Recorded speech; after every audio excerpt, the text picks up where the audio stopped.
तो वीडियो में मैंने 2 क्वेश्चन पूछे हैं। सही जवाब देने वाले पहले 5 लोगों को अगले वीडियो में शाउट आउट मिलेगा। तो मूवी की स्टार्ट में हम देखते हैं एक आदमी को जिसका नाम जॉन है। जॉन बहुत ही घायल होता है, वो अपनी गाड़ी से बाहर निकलता है और आगे जाकर के लेट जाता है। इसके बाद वो अपनी बीवी की वीडियो देखता है और उसको देखते देखते वो वहीं पे बेहोश हो जाता है। फिर हमें घटना से कुछ दिन पहले का दिखाया जाता है, जहाँ पे जॉन अपनी मरी हुई बीवी को याद करता है। असल में उसकी बीवी बीमार हो गई थी, जिस वजह से उसकी मौत हो गई थी। जॉन आए दिन अपनी बीवी की कब्र के पास जाया करता था, जहाँ उससे मिलने उसका दोस्त मार्कस आता है। मार्कस उससे कहता है, मुझे बहुत ही बुरा लगा कि जिसको तुम प्यार करते थे, जिसके लिए तुमने सब कुछ छोड़ दिया, वो भी तुम्हें छोड़ के जा चुकी है। मार्कस उसको सहानुभूति देते हुए वहां से चला जाता है। अब जॉन अपने घर पहुंचता है, जहां पे उसके लिए एक पार्सल आया होता है और इस पार्सल में एक डॉगी होता है। असल में उसकी बीवी ने मरने से पहले उस डॉग को जॉन के लिए पार्सल करवा दिया था। उसकी बीवी उसके लिए एक लेटर लिखती है, जिसमें लिखा रहता है कि मैं जानती हूँ कि मेरे जाने के बाद तुम अकेले पड़ जाओगे, इसलिए तुम्हें कंपनी देने के लिए मैंने एक नए दोस्त को ढूंढ लिया है। अब जॉन उस पपी के साथ समय बिताने लगता है और उसको वो पपी काफी अच्छा लगने लगता है। 1 से 2 दिन बीत जाते हैं, जहाँ अगले दिन जॉन जाता है पेट्रोल पंप पे अपनी गाड़ी में पेट्रोल डालने के लिए। वहां पे उसको जोसेफ नाम का आदमी मिलता है। जोसेफ एक गैंगस्टर वीगो का बेटा होता है। जोसेफ जॉन की कार को देखता है और वो उसके पास जाकर के कहता है कि ये गाड़ी बहुत अच्छी लग रही है, जहाँ जॉन उससे रशियन में कहता है ये गाड़ी बिकने के लिए नहीं है, और वो गाड़ी से बैठ करके निकल जाता है। अब जोसेफ को उसकी ये बात बहुत बुरी लगती है। रात को जॉन अपने घर में सो रहा होता है, जहाँ पे उसकी डॉगी भौंकने लगती है। जब वो बाहर जाकर के चेक करता है तो वहाँ जोसेफ अपने साथियों के साथ आया होता है। वो जॉन के ऊपर अटैक कर देता है, जिसके बाद जॉन नीचे गिर जाता है। उसकी पपी उन लोगों के ऊपर भौंकती है, जिसके बाद वो लोग उसकी पपी को जॉन के सामने ही मार देते हैं। अब जॉन वहाँ पे अधमरा पड़ा रहता है और वो लोग उसकी गाड़ी की चाबी लेकर के उसके गैरेज से गाड़ी लेकर के वहाँ से भाग जाते हैं। सुबह जॉन अपनी डॉग को लेकर के बैठा रहता है। इसके बाद वो उसको दफनाने चला जाता है। वहीं दूसरी ओर जोसेफ पहुंचता है ऑरेलियो के पास। ऑरेलियो जोसेफ के फादर वीगो के लिए काम किया करता था और वो चोरी की गाड़ियों के नंबर बदल के उन्हें नए मालिक के लिए तैयार करता था। ऑरेलियो गाड़ी को देखते ही जोसेफ से पूछता है, ये गाड़ी तुम किसकी उठा करके लाए हो? जिसके जवाब में जोसेफ उससे कहता है, तुम्हें क्या फर्क पड़ता है, तुम्हें बस इस गाड़ी का नंबर बदलना है। इतने में ऑरेलियो दोबारा उसको प्रेशर देते हुए कहता है कि तुम्हें मुझे बताना होगा ये गाड़ी तुम कहाँ से लेके आए हो। वो बताता है कि जिसकी भी है, हमने उसको बुरी तरीके से पीटा है। ऑरेलियो एक और बार पूछता है, क्या तुमने उसे जान से मार दिया है? जिसके जवाब में जोसेफ उससे कहता है, नहीं, हम बस गाड़ी उठा करके आ गए।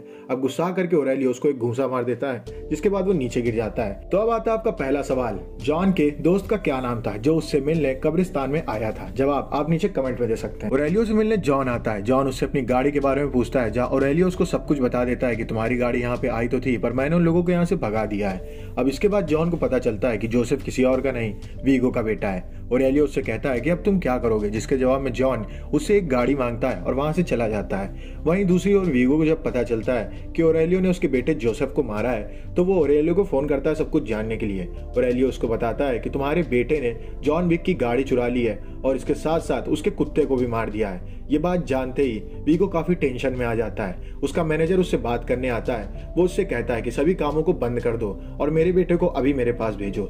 जब उसका बेटा जोसेफ उससे मिलने आता है तो वीगो अपने बेटे को ही पीट देता है। वो उससे कहता है, तुमने कितनी बड़ी बेवकूफी की है, तुम्हें इसका अंदाजा भी है? जिसके जवाब में जोसेफ उससे कहता है, ऐसा मैंने क्या कर दिया, मैंने बस एक गाड़ी तो गायब की है। वीगो उससे कहता है, तुमने गाड़ी नहीं गायब की है, तुमने जॉन विक की गाड़ी गायब की है और उसके साथ साथ तुमने उसके कुत्ते को मार दिया है। तो अब आता है आपका दूसरा सवाल, जोसेफ किसका बेटा था? जवाब आप नीचे कमेंट में दे सकते हैं। जोसेफ अपने फादर से पूछता है कि आखिर है कौन ये जॉन विक? जिसके जवाब में वीगो उससे कहता है, जॉन विक वो असैसिन है जिसकी हेल्प से आज मैंने इतना बड़ा एम्पायर खड़ा किया है। जॉन विक इतना खतरनाक असैसिन था कि उसने बस एक पेंसिल से मेरे सामने 3 लोगों को मार दिया था। बूगी मैन के बारे में तुम जानते होगे। बूगी मैन वो असैसिन हुआ करते थे जिनको मारना बहुत ही मुश्किल होता था। वो बताता है कि बूगी मैन को मारने के लिए हम जॉन विक को भेजा करते थे। इतना खतरनाक असैसिन जिसको एक औरत से प्यार हो जाता है और वो काम छोड़ना चाहता था। मैं जानता था कि वो मेरे लिए कितना इंपॉर्टेंट है, इस वजह से मैंने उसको एक ऐसा मिशन दिया जिसको वो कभी पूरा ही ना कर सके, लेकिन वो जॉन विक था और उसने उस मिशन को पूरा कर दिया। इसके बाद जाकर के वो उस औरत के साथ रहने लगा। अब जब थोड़े दिन पहले उसकी बीवी दुनिया को छोड़ के जा चुकी है, ऐसे में तुमने बेवकूफी करके उसकी गाड़ी को चुराया और उसके कुत्ते को जान से मार दिया है। जोसेफ अपने फादर से कहता है, आपको टेंशन लेने की जरूरत नहीं है, मैं जॉन विक को खत्म कर दूंगा। जिसके बाद वीगो से कहता है, तुम्हें उसे खत्म करने की जरूरत नहीं है, वो ऑलरेडी यहाँ पे आ रहा है तुम्हें खत्म करने के लिए। अब मैं जैसा कहता हूँ तुम बिल्कुल वैसा करोगे। वो अपने बेटे को अंडरग्राउंड करवा देता है। इसके बाद वो जॉन विक को फोन करके उससे बात करने की कोशिश करता है, जहां हम जॉन विक को देखते हैं जो कि एक हथौड़े को लेकर के अपने घर की जमीन को तोड़ता है और उसके अंदर से एक बक्से को निकालता है जिसके अंदर गन्स और सोने के सिक्के होते हैं। जॉन फोन को उठाता है और वीगो से बात करता है। वीगो उससे कहता है कि मैं जानता हूं कि मेरे बेटे ने बहुत बड़ी गलती कर दी है, अगर हो सके तो प्लीज उसको माफ कर दो। वो उसकी बीवी के जाने के लिए उससे सॉरी भी बोलता है, लेकिन जॉन उसकी बातों को नहीं सुनता है और फोन को काट देता है। वीगो जान जाता है कि अब जॉन यहाँ पे आ रहा है उसके बेटे को जान से मारने के लिए। वो उसके घर में कुछ आदमियों को भिजवा देता है, जहाँ जॉन को हम रेडी होते हुए देखते हैं। जॉन देखता है कि उसके घर के अंदर कुछ लोग आ चुके हैं और जॉन बहुत ही स्टाइल में उन सबको गोली मार के खत्म कर देता है। इस बीच उसके घर से आ रही आवाज की वजह से वहां पे एक पुलिस इंस्पेक्टर आता है जिसका नाम जिमी होता है। जिमी देखता है कि जॉन ने अंदर आदमियों को मारा है, लेकिन वो जॉन के खिलाफ कोई कार्रवाई नहीं करता है और उससे ये बोल करके वहां से चला जाता है कि इसको जल्दी जल्दी साफ करवा दो, क्योंकि जॉन का इतना ज्यादा खौफ होता है उस सिटी में। इसके बाद जॉन चार्ली नाम के आदमी को फोन करता है और उससे कहता है मैं तुम्हें 12 सिक्के दूंगा, इसके बदले में तुम्हें मेरे घर की सफाई करनी होगी। चार्ली वहां पे आता है और वो 12 लाशों को उठा करके वहां से निकल जाता है और जॉन के पूरे घर को चमका देता है। उधर जब वीगो को पता चलता है कि उसके भेजे हर आदमी को जॉन ने मार दिया है तो वो जाता है मार्कस के पास। वो उससे कहता है कि अगर मैं तुम्हें $2 मिलियन दूंगा तो क्या तुम जॉन विक को मार दोगे। मार्कस उसकी डील को एक्सेप्ट कर लेता है और वो अपनी गन को निकाल करके निकल जाता है जॉन को मारने के लिए। जॉन पहुंचता है होटल कॉन्टिनेंटल में। ये असैसिन्स का होटल होता है जहाँ के कुछ नियम और कायदे होते हैं जिसके तहत सभी असैसिन्स को वहां पे रहना पड़ता है। इसके बाद वो वहां नीचे क्लब में जाता है मिलने के लिए विंस्टन से। विंस्टन उस होटल का लीडर होता है। विंस्टन से बात करते हुए जॉन उससे जोसेफ का पता पूछता है, जिसके बाद विंस्टन उससे कहता है कि तुम्हें सब कुछ सही समय पे मिल जाएगा। जॉन जब ड्रिंक पीने जाता है तो उसको वहां टिश्यू पेपर में उस होटल का पता मिलता है जहाँ पे जोसेफ छुपा हुआ है। जॉन अपनी गाड़ी लेकर के निकल जाता है जोसेफ को मारने के लिए। हमें देखने को मिलता है कि वीगो ने उस पूरे के पूरे होटल में अपने आदमियों को लगा करके रखा हुआ होता है। जॉन उस होटल में घुस जाता है और वीगो के आदमियों से जॉन की लड़ाई होनी शुरू हो जाती है, जहाँ जॉन एक एक करके सभी फ्लोर्स को खाली करता है और ऊपर निकल जाता है मारने के लिए जोसेफ को। जोसेफ देख लेता है कि जॉन उसकी तरफ आ रहा है, वो वहां से भागने लगता है, जहां पे वीगो का एक बॉडीगार्ड जोसेफ को बचा लेता है और उसको लेकर के वहां से भाग जाता है। इस बीच उस बॉडीगार्ड और जॉन की लड़ाई होती है, जहां वो जॉन के पेट पे अटैक कर देता है और उसको नीचे फेंक देता है। जॉन उन सबको पीट देता है, लेकिन इतनी देर में जोसेफ वहां से भाग चुका होता है। अब जॉन पहुंचता है होटल कॉन्टिनेंटल में और वो रिसेप्शनिस्ट से एक डॉक्टर की डिमांड करता है। वो डॉक्टर उसके पास आता है और उसका इलाज करके वहां से चला जाता है। वहीं दूसरी ओर वीगो को जब पता चलता है कि जॉन यहाँ शहर में आ चुका है तो वहां पे जॉन की खुली फिरौती दे देता है, जिसके बाद सभी असैसिन्स जॉन को जान से मारने के लिए तैयार हो जाते हैं और इनमें से एक कोई और नहीं परकिंस होती है। परकिंस जॉन के रूम में घुस जाती है उसको जान से मारने के लिए जब जॉन सो रहा होता है। वहीं दूसरी ओर मार्कस सामने की बिल्डिंग से जॉन के ऊपर स्नाइपर गन से निशाना साधी होता है। जब वो देख लेता है कि जॉन के पास परकिंस आ चुकी है तो वहां के तकिए पे एक गोली मार देता है, जिससे जॉन की आंख खुल जाती है और उसकी और परकिंस की लड़ाई होती है, जिसमें परकिंस को जॉन अपना कैदी बना लेता है। इस बीच वहां पे हैरी आ जाता है जो कि एक असैसिन होता है। जॉन उससे कहता है कि क्या तुम एक लड़की को बंदी बना सकते हो एक सिक्के के लिए। हैरी उसको बंदी बनाने के लिए तैयार हो जाता है क्योंकि परकिंस ने कॉन्टिनेंटल का रूल तोड़ा होता है। इस वजह से ऑलरेडी उसके पीछे काफी सारे असैसिन्स पड़ चुके होते हैं। जॉन परकिंस से उस चर्च के बारे में पता लगा लेता है जहाँ पे वीगो ने अपने सारे पैसे और उन रिकॉर्डिंग्स को रखा होता है, जिनकी हेल्प से वो लोगों को ब्लैकमेल करके उनसे पैसे इकट्ठा करता था।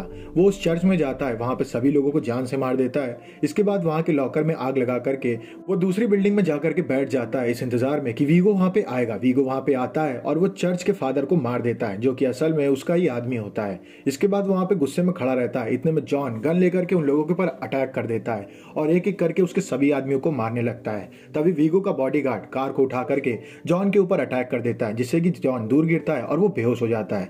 जॉन की जब आंख खुलती है तो वो एक कुर्सी में बंधा होता है और उसके सामने वीगो होता है। वीगो उससे कहता है मैं जानता हूं कि मेरे बेटे ने तुम्हारे कुत्ते को मार दिया है, तुम्हारी गाड़ी चुरा ली है, लेकिन इसका यह मतलब नहीं था कि तुम मेरे सारे रिकॉर्डिंग्स और मेरे पैसों को जला दो। जिसके जवाब में जॉन उससे कहता है वो बस एक कुत्ता नहीं था, मेरी बीवी के जाने के बाद वो मेरी एक अकेली उम्मीद थी जिससे कि मैं अकेला ना महसूस कर सकूं, और तुमने उसको भी मुझसे छीन लिया है। वो मेरा लगभग सब कुछ था। जिसके जवाब में वीगो उससे कहता है मजबूरन मुझे तुम्हें अब मारना होगा। जॉन उससे कहता है मैं यहां से बच गया तो ये जान लेना कि तुम भी नहीं बचोगे और ना ही तुम्हारा बेटा।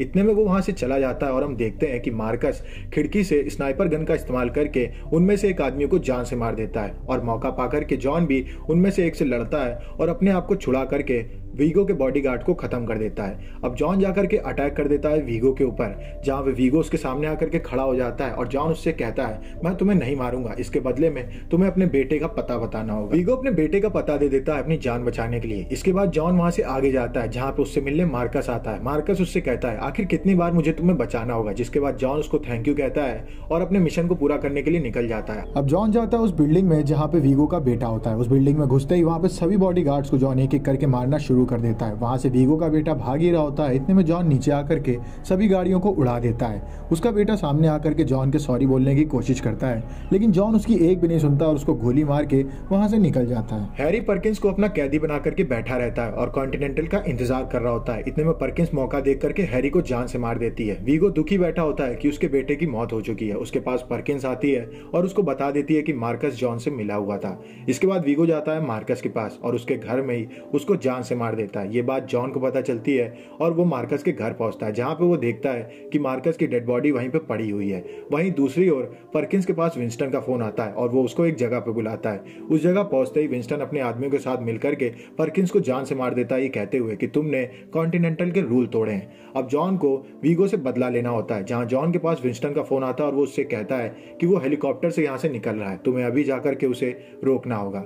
अब जॉन वहां से भागता है अपनी गाड़ी लेकर के। असल में उस होटल ने उसको गाड़ी दी होती है एज अ गिफ्ट, क्योंकि रात को उसके रूम में पर्किंस ने उसके ऊपर अटैक किया होता है और कॉन्टिनेंटल के रूल तोड़ करके जॉन को परेशानी मिली होती है। जॉन उस गाड़ी से उन लोगों के पीछे पड़ जाता है, जहां थोड़ी दूर पर वो लोग उसे मिल जाते हैं। वो वीगो के आदमियों को एक एक करके अपनी गाड़ी से कुचलता है और गोलियां मारता है। इसके बाद वीगो अपनी गाड़ी से जॉन की गाड़ी में टक्कर मार देता है। जॉन खाई में गिरने वाला होता है, उससे पहले वो अपनी गाड़ी से कूद जाता है। इसके बाद जॉन और वीगो की लड़ाई होती है, जिस लड़ाई में वीगो एक चाकू को निकाल लेता है और वो जॉन के ऊपर अटैक करने लगता है। जॉन जबरदस्ती उस चाकू को अपने पेट में गड़वा लेता है ताकि वो चाकू उसके हाथ में लग सके।